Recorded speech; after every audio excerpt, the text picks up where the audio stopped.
had the curiosity of seeing this crossover whenever I'm mostly interested, but considering that this is also a Christmas crossover between two Disney sitcoms, Good Luck Charlie and Jessie, I really had really mixed opinions about it, considering that Disney back in 2013, which was 9 years ago, did a crossover involving Christmas. Granted, I'm not sure if this is the first time, but when it comes to live action, this is definitely the first of Christmas crossovers. I just need to point out that I never watched Good Luck Charlie before. I'm familiar that it's a family sitcom involving the family, mainly the main character doing vlogs for Charlie, who is the baby of the family, in order to give her tips and life lessons, at least for what I know. The thing is, the reason why I'm not completely interested in this show is that it's mostly basic. Like, you can make the argument that Disney is trying to do something different when it comes to sitcoms like this back in the 2010s. But at the same time, the other sitcoms that they showcase were a lot more better. And for me personally, Wizards of Waverly Place is a much more better show compared to Good Luck Charlie when it comes to first impressions. But on the other hand, Teddy and PJ are tolerable characters. Granted, they're not humorous after watching this episode, mainly the first half, while it centers around their show. But on the other hand, I really felt like that their motivations of going to New York City, because this was taking place during the 4th season of Good Luck Charlie, which was airing its final season, while Jessie is airing its 3rd season. So it kind of makes sense that I would feel that these characters are going in their separate ways eventually. I can instantly tell for a fact that the acting from PJ and Teddy is somewhat mixed, considering that I'm not really a fan of Good Luck Charlie, nor when it comes to its first impressions. But since that it's fitting to have the Good Luck Charlie characters, mainly Teddy and PJ, interact with the Jessie characters, it really feels accurate, considering that Disney has been cashing in on the crossovers a lot. Believe me when I say this. When it comes to Nickelodeon sitcoms, mainly from Dan Schneider's shows, the crossovers are limited, and just by watching Disney sitcoms, it really feels like that this is basically the MCU before the MCU became a reality. And less said about the MCU in the present, the better. Anyway, the first part of this crossover is Teddy and PJ going to New York City to get a tour of the college that Teddy wants to attend. Unfortunately, due to the blizzard, they can't be able to go back to where they live on Christmas. So they spend the Christmas Eve and Christmas with the Jessie characters. So for me personally, the first half of this episode, well, Teddy interacts with the Jessie characters is honestly not the best, but at the same time, it's for what it is. From the way it's executed, I was actually expecting Charlie to meet with the Jessie characters. Granted, it won't work because there's a subplot centering around the parents, but on the other hand, this is mostly a missed opportunity, especially since that in the Austin and Ellie and Jessie crossover, nearly all the characters interact with each other.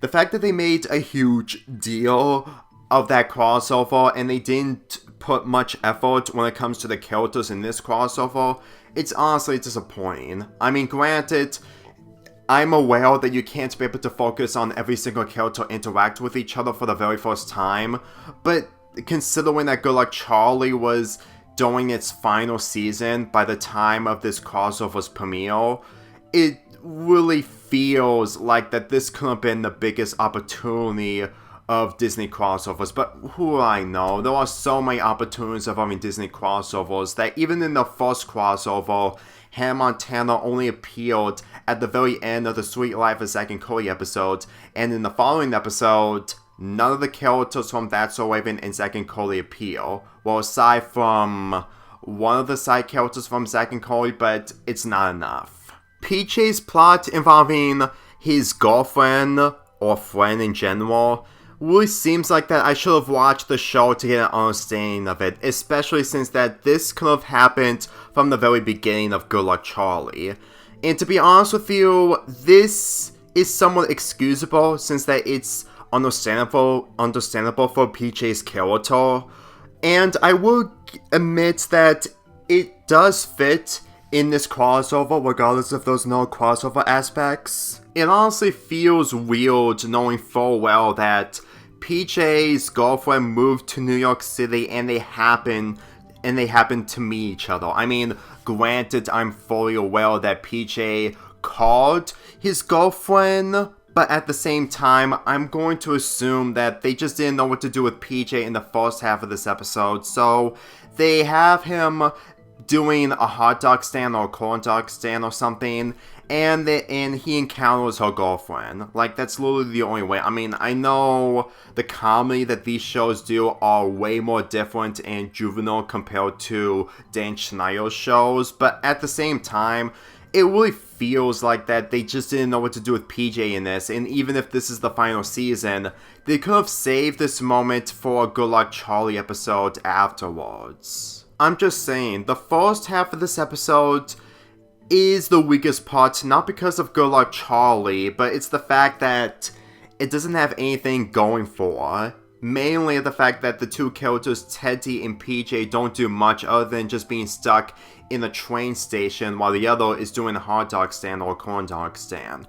Granted, I'm fully aware that train station stops during blizzards, which is realistic, but at the same time, it's nothing new. I just honestly think that they could have done this direction a lot more better by having Jessie and Teddy have different interactions outside of the train, instead of just staying in the train and saying Christmas songs, which is nice, but at the same time, it's still predictable. Look, if you actually enjoy this scene between two main characters, that's fine. It's just, for me personally, it's nothing special.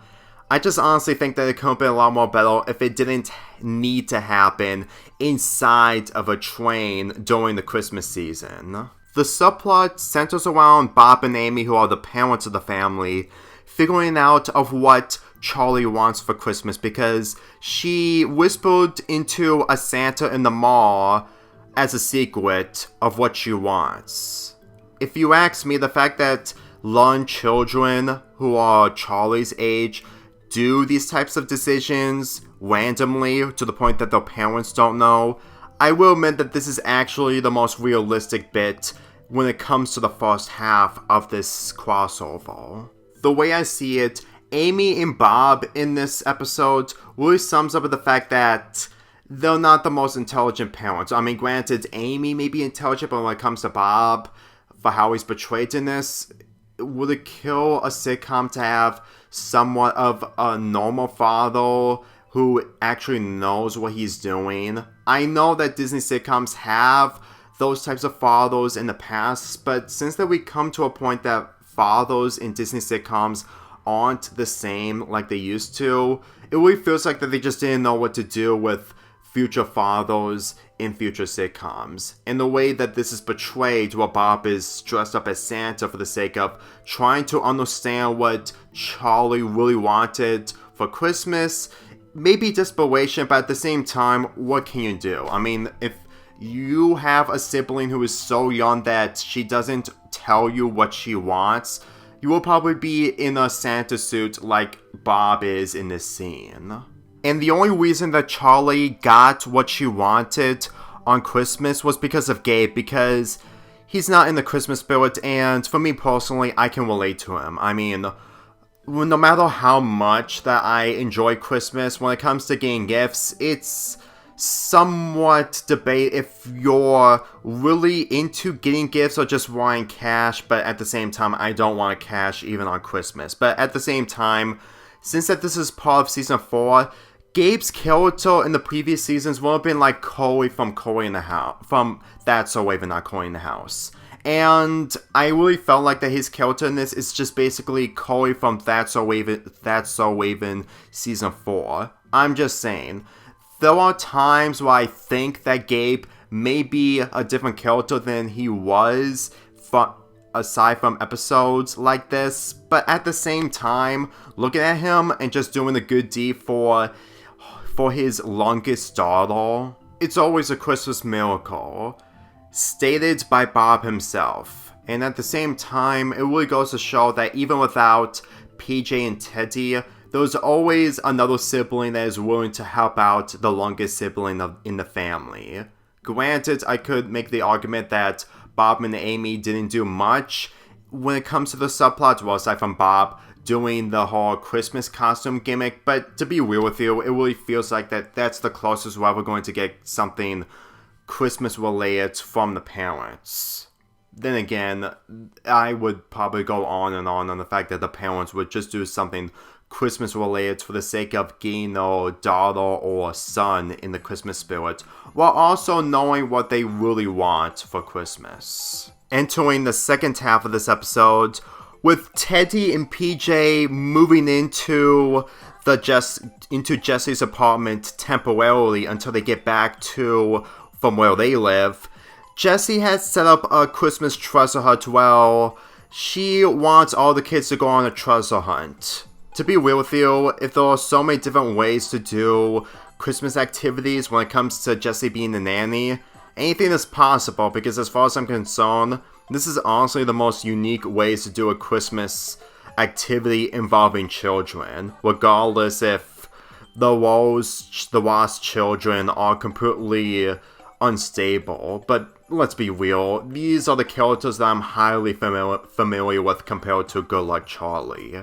I honestly felt like that this treasure hunt that Jessie had set up really sums up the fact that if they do anything in the apartment, it wouldn't be anything special. Like in the season 4 episode where I saw them doing a snowball fight, it will probably be a lot more predictable. And to be honest with you, snowball fights during the Christmas season, even though that in some locations where it does snow, snowball fights may happen, but at the same time, it really feels somewhat adequate if it actually happened in the new year instead of during the Christmas season. Because let's be real, we do Christmas shopping, we do Christmas activities, and regardless if snow is part of Christmas, you have to admit that we would probably do snowball fights after Christmas. Like the fact that Bertram is actually stuck inside of one of the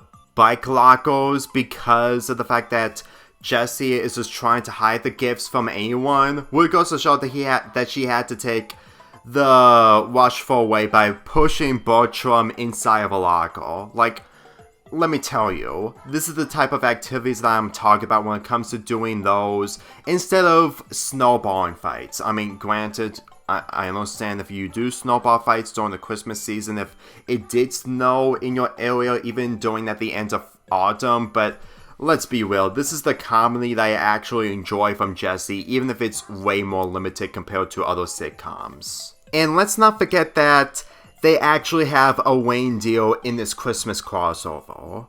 Yeah, unbelievable to think that they actually found a Wayne deal. I mean, granted, Wayne deals are real, but at the same time, I honestly thought that they were willing to find an actual dog in order to make this less budgetly, if you know what I mean. But considering that they actually found a Wayne deal to be part of this crossover, and he's actually part of the donation, really goes to show that this was really thought out. So after they found the Christmas presents, they go to the charity, the kids' charity. Well, they're going to be donating presents to the children and also cash, along with the fact that the Wayne deal was supposed to be part of the charity, but unfortunately, due to the fact that the Wayne deal has been away in the signal, had a difficult time finding him to the point that he lost his voice.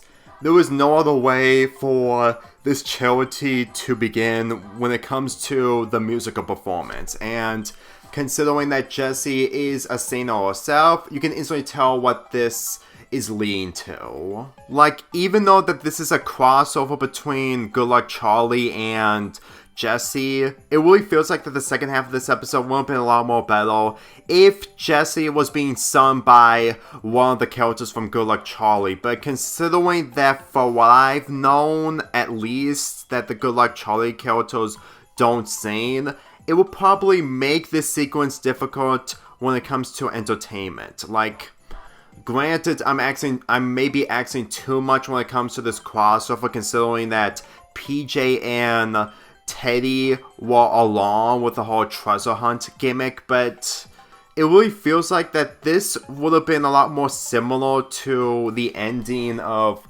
the Austin and Jessie and Allie crossover, so they just didn't want to replicate what they did in the past, especially since that this was 11 months after that crossover, just close to a year. And to be perfectly honest, if the Good Luck Charlie characters were part of this, they would probably donate their gifts as well, which isn't saying much considering that Charlie would have done the same thing by donating her dollhouse. I'm gonna be honest, the other characters will probably be jealous to see that a child is donating her dollhouse, even though that gift was from Gabe.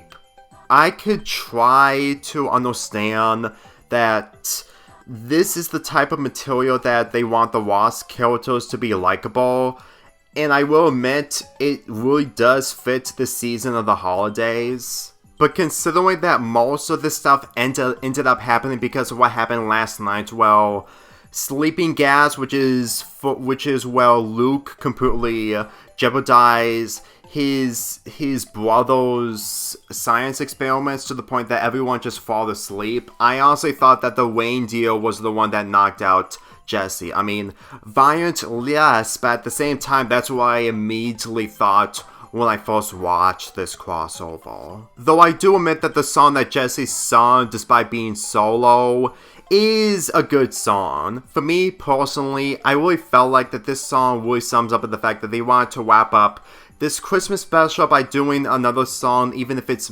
similar to the Austin and Allie and Jessie crossover. I still felt like that it's still good for what it is. I mean, when it comes to Christmas songs, I have mixed opinions on them, regardless if they're supposed to be fitting in the Christmas spirit. But when it comes to Disney Christmas songs, they always hit it out of the park sometimes. And this is just barely out of the park. Like, close to out of the park as it can get. If you ask me, the second half of this episode instantly makes this crossover worth the watch. Granted, I don't think I'm ever going to get into Good Luck Charlie in the future, but if I will, then by time this special would be a lot more better than my previous viewing. When it comes to the crossover aspects, it's not one of the best, but for what it is, Good Luck Charlie didn't drag this crossover down for me. So for what I see it's worth watching if you're a fan of both shows, but if you're a fan of Good Luck Charlie and not Jessie, you might be able to get into Jessie in the second half by chance. So if you enjoy Disney crossovers and Christmas, then this is a one-of-a-kind for you, because I don't think that there's ever going to be another crossover involving Disney and Christmas, but only time will tell, as obvious. I'm giving this crossover a 7 out of 10.